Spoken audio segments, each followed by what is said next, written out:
Hello, Danica here with Custody Matters, Thursday at the 2 p.m. Eastern Standard Time, Facebook Live. So today, what I wanted to talk to you about is practicing the art of I don't care.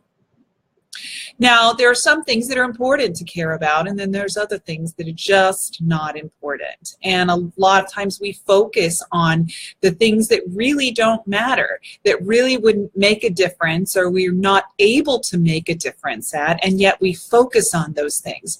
And in many philosophies, many viewpoints, whether it be religious or just philosophical, people understand that a lot of times the things that come out of our mind and our thoughts really do manifest things. So for instance, as a former school teacher, we were taught, as far as classroom management, to focus on giving our students 5 rules of behavior and in the classroom, but we always had to say those 5 words in a positive way. Like, instead of don't run, it would be walk. Instead of don't yell, it would be talk softly. The thing is people, just humanity in general, we focus on, we ignore the no's, and we focus on everything else. So, for instance, in a family, a high conflict situation, custody situation, a lot of times we're focusing on that which we want to stomp out. We want it to go away.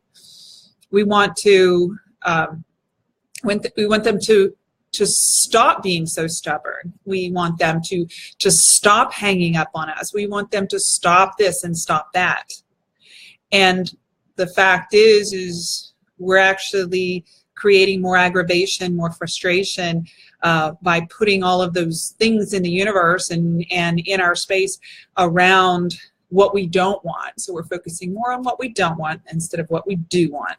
So what can we do? We can practice the art of I don't care. For instance, if our spouse is or our ex, should I say, our ex is a stubborn person, can we make a difference? Can we do anything about the fact that that person is the way they are? No.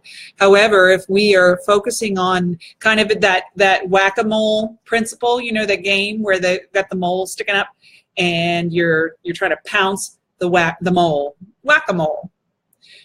So every time we get frustrated and we want to stomp out the thing that we find that is displeasurable and frustrating, we're playing whack-a-mole. And whack-a-mole is futile. And you don't even get tickets and prizes at the end. It ends up sucking the life out of us. So my commitment to you is that you are empowered. And how can you be empowered? It's basically, you really have to focus on I don't care. Here are some examples, and I've seen it in the Facebook, in the thread, is a lot of times we focus on our past. It's kind of like an emotional dumping. And sometimes it makes us feel a little bit better, but it's like, you know, getting sick and you vomit all over yourself. Yeah, you feel pretty good, but now you're sitting in a pool of vomit, and that doesn't feel good. It really didn't create the solution. So how can we? So we really need to practice. Anything that happened from the past is something that's important to practice that I don't care. And seriously, when I tell you this, it is from compassion. It's not necessarily that I don't care about you. It's because I care about you that I give you these tools that help you to put a lot of that conversation, a lot of that chatter in your head, set it aside. So, for instance, my husband was abusive in our marriage, and it took me a long time to get out. and I'm, suffering from that today. So you really have to get to say, well, you know what? I don't care. I don't care about that. I don't care about what happened to the past, because the thing is the past does not exist. The past only exists. It only is present in our imagination and our memories. And even our memories are subject to being skewed and not exactly accurate. I'm not saying that it didn't impact you in a very traumatic way, but it's not empowering for you to live in that victimhood, live in that past-based experience. Because the fact is, a lot of times we feel like if we don't keep our guard up and keep all of these hurts and traumas in our mind, we could be subjected to it happening again and again and again. And that's just not so. Just not so at all, because we know what we went through. We're going to go into another relationship. And the thing is there's a lot of predictors in relationships where you do end up repeating a pattern. But that exact trauma that you experienced with one partner is not going to be the exact same experience in the subsequent relationships. And a lot of times what I use, a lot of times I share with some of my instructors is the almost certain predictable future of something.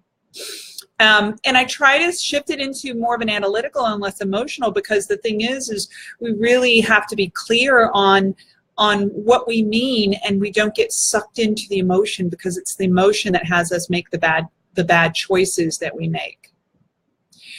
So, and that's where the I don't care comes into play.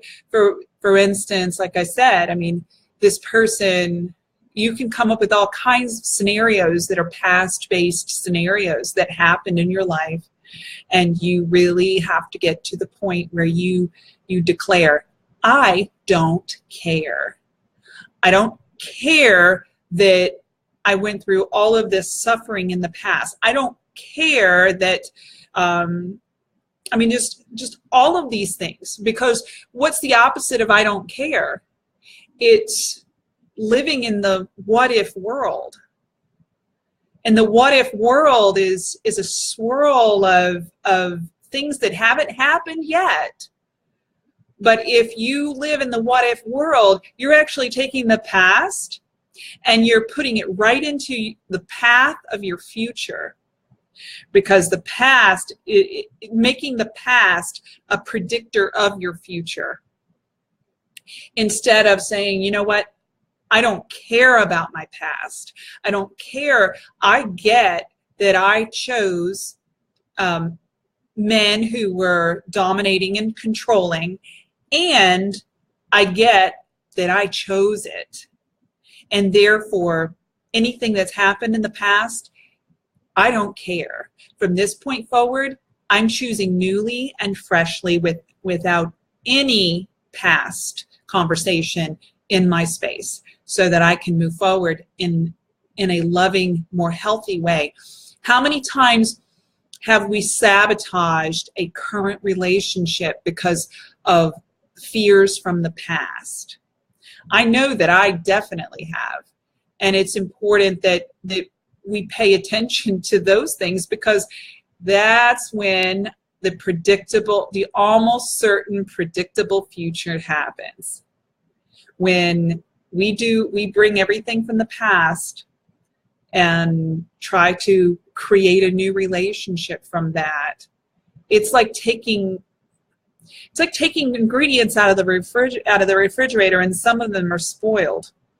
And you're expecting to make an amazing meal, a fresh, brand new thing that you've never made before, but you're using bad ingredients to do it. So what I've noticed in some of our classes that we teach here in person is the fact that there's always somebody to blame. One of the classes that we teach domestic violence to offenders. And many times I've got to be really clear that sometimes the people who are court ordered to take our domestic violence and anger management classes are not necessarily, in my estimation, the biggest offender. They're just the one that got stuck with the court order to have to do it. So when they talk to me, I mean, I have compassion for the situation they got themselves into. But the thing is there's something to own about the situation that we got ourselves into.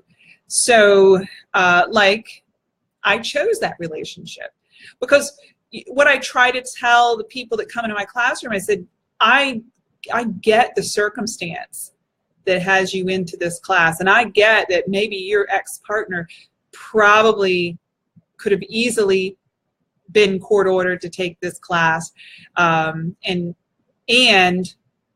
what can we take from this? What can we own from this situation? Because truly, we're not all 100% victims, and if we choose to take the approach that I'm completely 100% a victim, then there's absolutely nothing I can do with that. Why? Because, I mean, how can you give somebody skills to overcome a situation that they have zero control over? So we try to get people to recognize the ownership in it. And I know that in the worst of situations, and trust me, a lot of these situations, a lot of the divorce, high conflict custody situations, all you wanted was a simple divorce. You wanted a simple divorce where you did shared parenting, and that's the direction that you set out to take. And yet your ex decided to just burn and pillage and raise all kinds of hell and put you through all kinds of hell just as a way to get back at you. And how dare you do that to them? I get it. I really personally get it. And I also get the powerlessness I had in going through it, because I was completely in the victim mentality where I couldn't see past all of the attacks and the false allegations and everything like that. So I couldn't even get past that to own anything. So what I'm hoping for you is that you can look back and say, wow, what can I own about the situation, maybe that I chose the person I chose, and I chose to end the relationship, and I just write down all the things you did choose, because every time you write something down that you did choose, that is where your power lies, is in the power of choice. And then from there, and then any of the emotional stuff that comes up, the hurt, the stuff that's just like a knife to the heart kind of pain and suffering that you're enduring, you really have to set it aside and say, I don't care. I don't care that my ex is in a relationship with someone that now they're tag teaming me, because you know why? You've got to say, I don't care, because what power do you have? What power do you have over that situation, really? And you even have to get, if your children are not speaking to you and yet you can't do anything about it, it is very empowering to just speak the words, I don't care. Not that you don't care about them, you definitely do. But you don't care about things that you can't make any difference in. You can't change. So what you can care about is the things that you can make a difference in, because and if you can hear the things that you can make a difference in, that's where your power is. Your power is in those things that you're able to take some actions in. And with the way the brain goes from the emotional to the analytical, you really want to shift yourself from an emotional state, which can be very disempowering, to the analytical. This is what I choose to care about. So that is about all I have to say for today's 2 p.m. Thursday Custody Matters. And if there's anything that you need, anything that you want to talk to me personally, please private message me.